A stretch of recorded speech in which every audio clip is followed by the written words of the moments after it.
Good afternoon. The world at noon. In Nigeria, INEC chairman describes monetized politics as bad attempt. DR Congo to free Rwandan soldiers amid tensions. Israeli NGOs urge UN to investigate journalist Abu Khalil's killing. In Nigeria, National Chairman of the Independent National Electoral Commission INEC, Professor Mahmoud Yakub, has described monetized politics as inimical for election and is anti-democratic. INEC boss gave the advice in Ekiti State while engaging traditional rulers on the role expected of them on the forthcoming gubernatorial election in the state.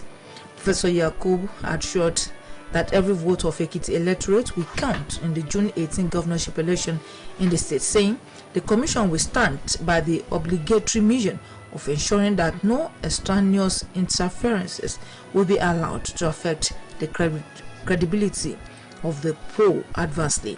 In his remarks, one of the Ekiti monarch, Oba Gabriel Adejuma, praised INEC for the voter registration exercise it had undertaken in the state, stressing that this would help in widening citizens' participation in the exercise. Angolan President Mr. João Lourenço says the Democratic Republic of Congo has agreed to release 2 Rwandan soldiers it detained last week amid rising border tensions. Mr. Lourenço, who is acting as a mediator, made the announcement after separate talks with his Congolese and Rwandan counterparts. His office said Felix Tshisekedi and Paul Kagame have agreed to meet face-to-face in Angola but didn't give a date. Rwanda and the DR Congo have accused each other of aiding armed militias in the border region and encouraging attacks. In the meantime, hundreds of people took to the streets of the Congolese capital Kinshasa to denounce Rwanda's alleged backing of the M23 rebel group. Chairman of the African Union, the Senegalese President, Mr. Macky Sall, telephoned the Rwandan and Congolese leaders to try to ease tensions between Kigali and Kinshasa. Both sides have accused each other of supporting rebel groups in Eastern DR Congo. Mr. Sall had earlier expressed concern at the rising tensions between the two countries. He appealed for dialogue to solve the disputes amicably. This is the world at noon, coming to you from Osun State Broadcasting Corporation. Ilawiye Okebali Oshubu, Voice of the West. Now, our mid-news message. Gratitude can transform common days into thanksgiving, turn routine jobs into joy, and change ordinary opportunities into blessings. Show gratitude always. A group of Israeli human rights organizations, scholars, and members of civil society have formally requested 2 United Nations special rapporteurs to probe the killing of Palestinian-American journalist Shirin Abu Akleh. Abu Ali, a veteran journalist for Al Jazeera, was killed on May 11 by Israeli forces carrying out a military raid in the Jenin refugee camp in the occupied West Bank. The 41-year-old Abu Akleh was wearing a vest marked press and a helmet when a bullet pierced her head from the back. According to the Palestinian Ministry of Information, at least 45 journalists have been killed by Israeli forces since 2000. No Israeli soldiers had been held responsible for killing a member of the media. In the meantime, Texas police authorities have said a gunman who shot 21 people dead at a school last week entered through a door that was supposed to lock, but somehow did not. The Texas Department of Public Safety, which is investigating the shooting response, confirmed a teacher had initially propped open the door, but a spokesman said the teacher closed the door once the gunman entered the campus. Public anger has risen as new details of the shooting emerged.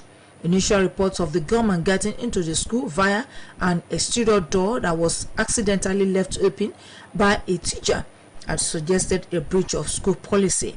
Investigation revealed that employees at Robb Elementary School are required to keep doors closed and locked.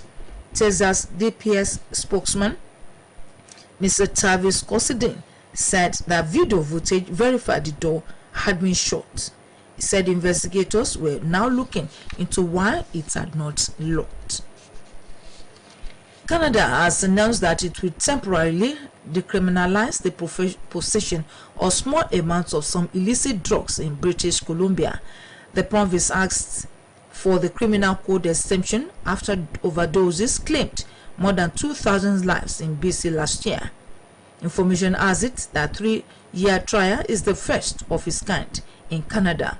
Information has it that adults will be allowed to possess a combined total of 2.5 grams of opiates, cocaine, methamphetamine, and MDMA, while those substances will remain illegal.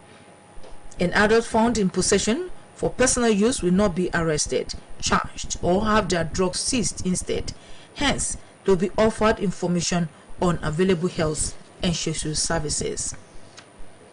The administration of new Australian Prime Minister Mr. Anthony Albanese includes 13 women, comprising the first female Muslim to serve as the government minister and the second indigenous person to be appointed minister for indigenous affairs.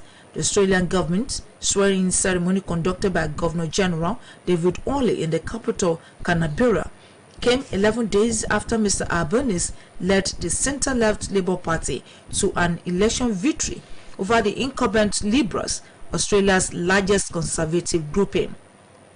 Youth Minister Ms. Annie Hurley is Israel's first female Muslim minister, while Industry and Science Minister Mr. Eddie Husk is the first Muslim to serve in the cabinet. Meanwhile, Linda Bonney became the first woman and only the second indigenous person to serve as Indigenous Affairs Minister. Albanese and Foreign Minister Mr. Penny Wong were sworn in early last week so that they could fly to Tokyo for a summit with US President Mr. Joe Biden, Japanese Prime Minister Fumio Kishida, and Indian Prime Minister Narendra Modi. According to report, 30 ministers appointed to the new government, nearly half are women. Women also hold a record of 10 spots out of 23 cabinet roles.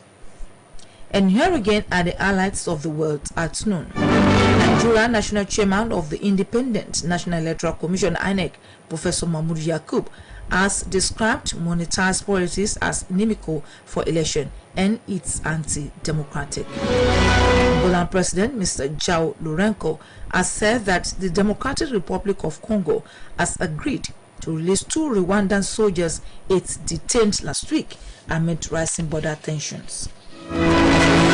Human rights organizations, scholars, and members of civil society have formally requested 2 United Nations special rapporteurs to probe the killing of Palestinian-American journalist Shirin Abu Akleh.